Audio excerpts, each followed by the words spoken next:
amis, j'espère que vous allez bien, je suis trop contente de vous retrouver pour cette nouvelle vidéo. C'est la première fois que je fais ça, donc j'espère vraiment que ça va vous plaire. Aujourd'hui, je vous amène dans tous mes petits déjeuners de la semaine. Je vais vous donner 5 idées de petits déjeuners protéinés, sains et surtout rapides à faire parce que c'est ce qu'on veut en fait quand on est pressé le matin. C'est faire un petit déj rapide, genre il n'y a pas rapide, ok, mais surtout efficace. Donc j'espère vraiment que ça va vous plaire. En tout cas, moi, je suis trop contente de vous faire cette vidéo parce que ça change un peu de mes habitudes. Donc si vous aimez bien, n'hésitez pas à me le dire dans les commentaires, à mettre un petit pouce en l'air. Et voilà, je pense que c'est déjà pas mal. Vous abonnez aussi. Voilà, très contente. On commence aujourd'hui avec le premier petit déjeuner. Ce matin, je suis allée à l'Aerox, je suis en PLS, j'ai très faim. Là, il me faut quelque chose dans mon ventre tout de suite. Donc, on va préparer tout ça. Bon, sans vous mentir, tous les matins, je ne change pas de recette. C'est vrai que il y a vraiment des recettes que je préfère plus que d'autres et que je fais tout le temps. Voilà. Mais pour vous, j'innove, comme ça vous allez trouver forcément la recette qui vous correspond, celle que vous aimez, celle le coup de cœur. Si vous fonctionnez comme moi et que vous avez un truc en tête et que vous pouvez pas vous en passer et tant que ça vous écœure pas, vous allez recommencer.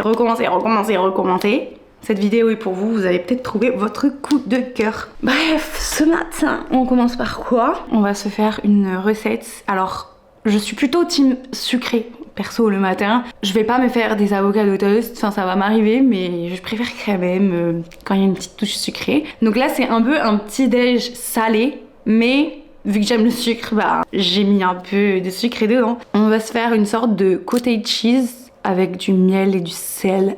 Je vous jure, c'est si bon. Je pourrais pas dire que ça détrône mes petits déjeuners sucrés préférés, mais quand même. Je commence toujours par une tranche de pain. J'essaye vraiment de prendre des pains complets ou alors du pain avec de la farine d'épeautre parce que ça apporte beaucoup plus de nutriments. Puis ce qui va vraiment changer dans cette recette, c'est ce carré frais 0% qui sont vraiment super protéinés. Je vais venir les écraser et les étaler sur ma tartine, mettre du miel par-dessus. Du miel d'acacia, c'est vraiment mon préféré. Et sur le côté pour ajouter un peu plus d'extra de protéines, pour que ce soit un peu plus complet finalement, je vais venir faire une omelette avec 3 œufs, de la ciboulette, du sel, du poivre. Je vais essayer de la faire un peu baveuse et de pas la cramer. Et je pense que là, je suis plutôt fière de moi parce que je l'ai plutôt bien réussi. Je suis trop contente. J'ajoute sur le côté quelques fruits de saison. Là, j'avais choisi des poires et c'est à peu près tout. Je pense vraiment que cette recette est super simple à faire, super rapide et efficace. Franchement, je suis pas salée le matin, pas du tout. Mais ce combo et surtout cette omelette baveuse, j'adore. J'aime trop. C'est rare que je la réussisse, mais là, je l'ai réussi à la perfection. Souvent je la crame un peu j'avoue, mais là elle est parfaite, j'aime trop. J'ai mis quelques fruits et ça, mais c'est trop bon. Normalement je le fais avec du beurre, mais j'avoue c'est pas non plus très équilibré et ça apporte pas beaucoup de protéines le beurre. Même si franchement j'aime bien, donc je varie un peu. Mais ce fromage frais là, 0%, il est hyper protéiné et franchement c'est vraiment le combo trop cool pour avoir son quota de protéines et ouais juste manger protéiné avec du miel, du sel, quoi de mieux en fait. C'est trop bon. Vous pouvez remplacer le carré frais par de la ricotta, c'est un peu moins protéiné, mais j'aime bien aussi. Du chèvre, j'aime bien aussi. Du chèvre miel, c'est vraiment très bon. Mais ouais, j'adore. J'avais jamais pris du carré frais 0%. J'ai vu une meuf en prendre et dire que c'était super protéiné, du coup je suis allée voir. Et en fait, vraiment, c'est un meilleur ce truc et hyper protéiné. Bon app.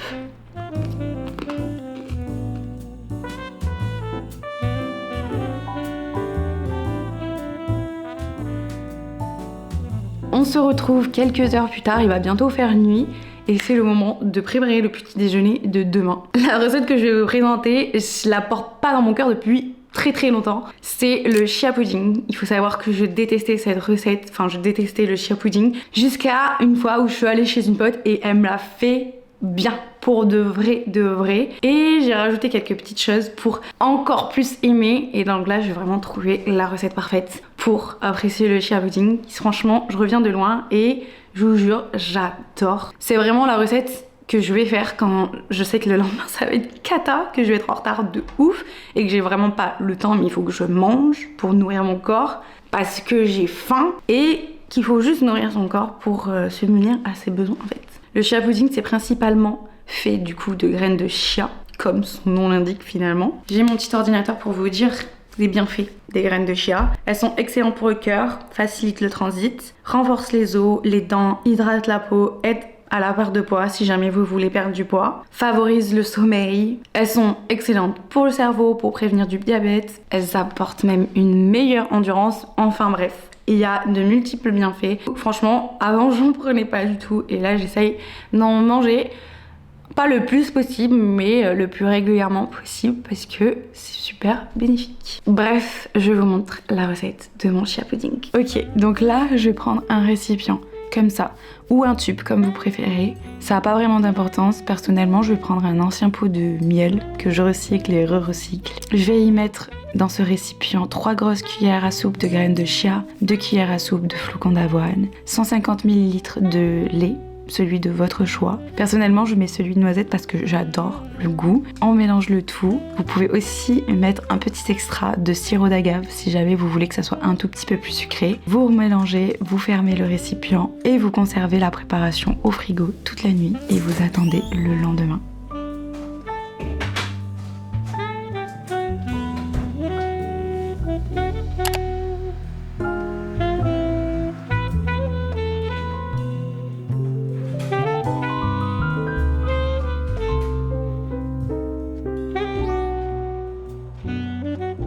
Du coup, c'est censé ressembler à ça. Là, ça a vraiment gonflé. Comme vous pouvez le voir, toutes les graines ont gonflé. Le flocon d'avoine a gonflé. Je suis trop contente. Et là, il suffit juste de tout mettre dans un bol et de mettre tout ce que vous aimez par-dessus.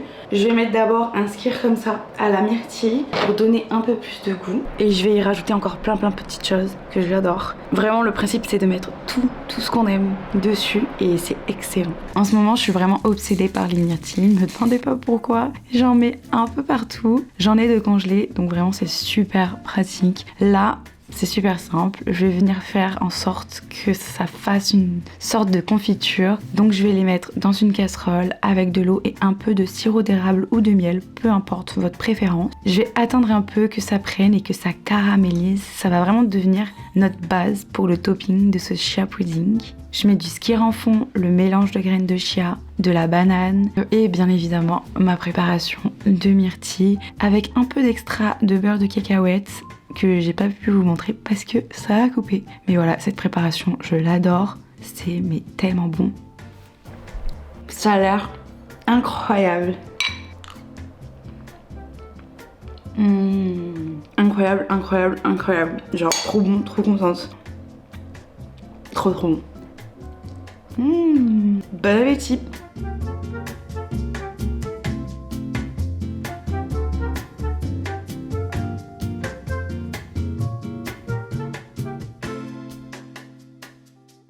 Pour cette troisième recette, on va se faire un bon porridge à la cannelle. Je sais pas si je vous l'ai dit, mais depuis le début, je mets toutes les informations en barre d'infos, comme ça vous pouvez retrouver toutes les recettes. Pour celle-ci, vous avez besoin de 50 g de flocons d'avoine, une cuillère à soupe de graines de chia, une cuillère à café de cannelle, 100 ml de lait de votre choix. Personnellement, c'est encore et encore du lait de noisette. On laisse bouillir le tout en mélangeant et une fois que c'est à peu près cuit comme ça, vous pouvez rajouter, ça c'est vraiment optionnel, de la protéine en poudre. Cette fois-ci, j'en ai mis à la vanille, mais j'en mets pas à chaque fois. Quand tout est cuit et que ça a cette texture, vous pouvez le faire plus ou moins fondant selon votre goût. Vous pouvez rajouter un peu plus de lait si jamais vous voulez que ça soit un peu plus crémeux. Je mets la préparation dans un bol, je rajoute du yaourt à la vanille encore et comme je suis un peu obsédée par ça en ce moment, je refais ma purée de myrtille. Voilà, ne m'en voulez pas. Oui, celle que je vous ai présentée dans la recette d'hier, même principe, on laisse caraméliser, on l'ajoute à notre préparation.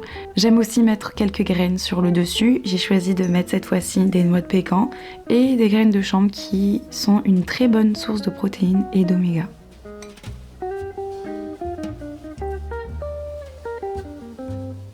Petit crash test, même si je connais le goût parce que je fais que me le faire. C'est vraiment ma recette préférée, celle que je fais tout le temps. Et elle est tellement simple, tellement rapide que, genre, des jours de flemme, c'est sûr que je fais ça. c'est trop bon. C'est trop bon, j'aime trop. C'est vraiment la recette que je me fais tout le temps. Surtout quand j'ai super faim, que je rentre de courir ou d'une grosse séance. Ça, c'est indétrônable. Je viens de rentrer de courir, je suis un peu en rouge. J'ai fait 11 km, c'était tellement dur.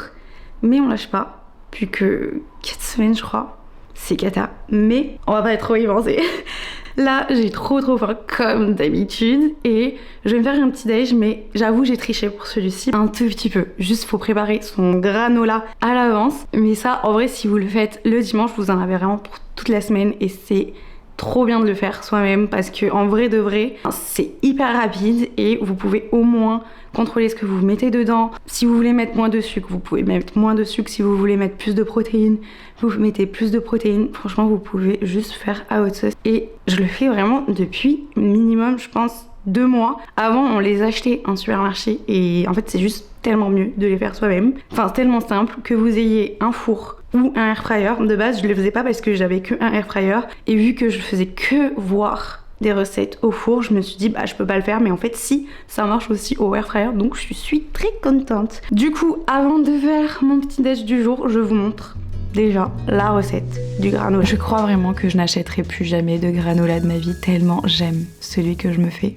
Pour commencer, je vais mettre 200 g de flocons d'épeautre. Ils sont beaucoup plus protéinés que ceux d'avoine. C'est pour ça que j'ai choisi ceux-là, mais vous pouvez mettre des flocons d'avoine également. 50 g de son d'avoine, 50 g de protéines en poudre. Ça, c'est encore une fois optionnel. 100 g de beurre de cacahuète. Et je vais venir faire fondre 50 g d'huile de coco. Puis, une fois fondu, l'ajouter à ma préparation. J'ajoute 2 cuillères à soupe de miel, 1 cuillère à soupe de cannelle et après vous pouvez venir y rajouter toutes les graines de votre choix. Personnellement cette fois-ci j'ai décidé d'y mettre uniquement des amandes. Vous mélangez le tout, donc soit dans un robot si vous en avez un, sinon avec les mains. Et une fois que le mélange est homogène, ça part pour 8 à 10 minutes au air fryer ou au four. La cuisson ça va vraiment dépendre de vos goûts, si vous préférez que ça soit plus ou moins grillé, plus ou moins doré. Personnellement cette fois-ci je pense que j'avais mis 10 minutes et c'est beaucoup trop. Je pense que je mettrai moins la prochaine fois parce que là ils étaient un tout petit peu trop grillés.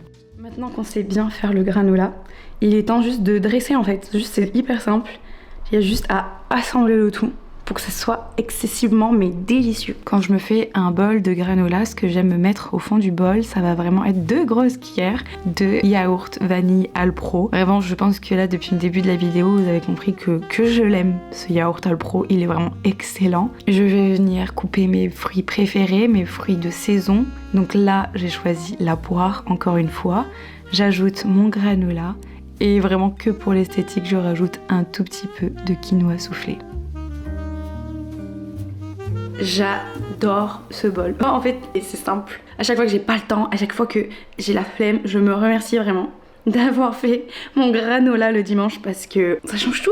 Là si vous voulez un peu plus de gourmandise, bon en vrai de vrai ce plat je l'ai un peu piqué, beaucoup inspiré de Drip là où j'allais tout le temps, mais là ils sont en vacances donc du coup je peux pas y aller, donc je peux me permettre de m'inspirer un tout petit peu. Au moins je les crédite, voilà, merci à vous de m'avoir fait découvrir ce combo incroyable. Mais du coup ce qu'ils rajoutent eux en plus dans leur recette, c'est de la crème de marron. Mais j'avoue que c'est un peu sucré, un peu trop sucré.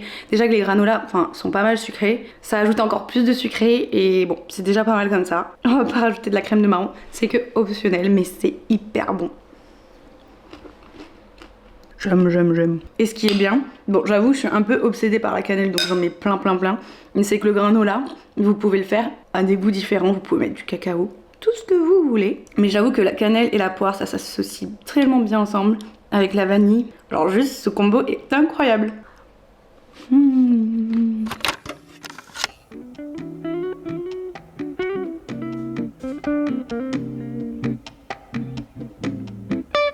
Pour le 5e et dernier petit déjeuner, j'ai décidé de me faire des pancakes. J'adorais me faire ça avant, je fais ça de moins en moins et vraiment à chaque fois que je me refais la recette, je me dis faut vraiment que tu le fasses beaucoup plus souvent. Il vous faudra une banane bien mûre que vous allez venir écraser, puis après vous pouvez y rajouter 50 g de flocons d'avoine, 100 g de farine d'épeautre, 70 g de yaourt grec, un œuf, une cuillère à café de cannelle, une cuillère à café d'extrait de vanille et une demi-cuillère à café de levure chimique. Là, ça va vraiment être à vous de choisir si vous voulez le mixer avec un robot ou pas. Personnellement, j'aime bien quand il y a de la texture dans mes pancakes. Je sais pas si on peut dire ça comme ça, mais ouais, j'aime bien quand il y a des morceaux. Je sais pas si c'est vraiment le terme, mais j'aime pas quand c'est vraiment tout lisse. Ça dépend des fois, mais là j'avais vraiment envie de texture. Selon votre goût, vous pouvez y rajouter 10 centilitres de lait d'avoine ou autre lait, comme vous voulez, pour rendre la pâte un peu plus onctueuse et moins épaisse. Une fois que tout est bien mixé ensemble et homogène, vous pouvez faire cuire vos pancakes un à un dans une poêle beurrée d'une face et de l'autre. Une fois que tous les pancakes sont bien dorés et bien cuits, c'est le moment d'y ajouter les toppings, qui va vraiment être la partie la plus intéressante, la partie la plus importante, je pense, comme à chaque fois en fait. Là, j'ai encore mis du yaourt Alpro, voilà, des pépites de chocolat, des framboises congelées et du beurre d'amande, du sirop d'érable, ça c'est optionnel mais c'est délicieux. Et voilà, c'est tout prêt pour se régaler. Comment vous dire, je pense que c'est la recette la plus gourmande que je vous ai faite depuis le début. C'est pour ça que je l'ai mise à la fin. Parce que j'avoue, je me ferai pas ça tous les jours. C'est la plus longue aussi. Mais elle fait trop plaisir. J'aime trop les pancakes. Là, j'en ai fait pour 2. Donc il m'en reste. Et la plupart du temps, soit je le laisse au frigo et je le réchauffe pour le lendemain. Soit j'en fais vraiment beaucoup, plus que pour 2. Je multiplie la recette et je le laisse au congélateur et je les décongèle le jour J. C'est ce que je faisais quand j'étais étudiante et que j'avais vraiment pas du tout le temps le matin. Je vous jure, c'était trop pratique. Après, il vous suffit juste de mettre du topping, comme on l'appelle. Donc ça va être tout ce qui est sur le pancake, enfin les pancakes. Là, je les ai fait un peu gros, donc j'en ai mis que 3. Et ce topping là que je vous ai présenté, c'est vraiment mon combo parfait. C'est celui que je me fais et refais. À chaque fois, j'aime trop. Et que ce soit sur mes porridge ou sur mes pancakes, je crois que je mets à peu près la même chose. Voilà, bon appétit. Je pense avoir un peu abusé du sirop d'érable, mais bon, on va fermer les yeux. C'est trop bon! Et voilà, on arrive déjà à la fin de cette semaine de petit déjeuner. Franchement, je me suis régalée à faire cette vidéo dans tous les sens du terme. C'était trop bien, c'était trop bon. J'espère que ça vous a plu et que ça vous a inspiré pour vos prochains petits déjeuners. N'hésitez pas à me taguer si jamais vous les reproduisez, ça me ferait trop plaisir. Et surtout à me dire si vous avez eu un petit coup de cœur entre ces petits déjeuners et si c'est devenu une obsession. Vraiment, je veux savoir. Si jamais cette vidéo vous a plu, n'hésitez pas à me le dire dans les commentaires, à me laisser un like, à vous abonner. Je vous fais un gros bisou et je vous dis à la semaine prochaine. Bye!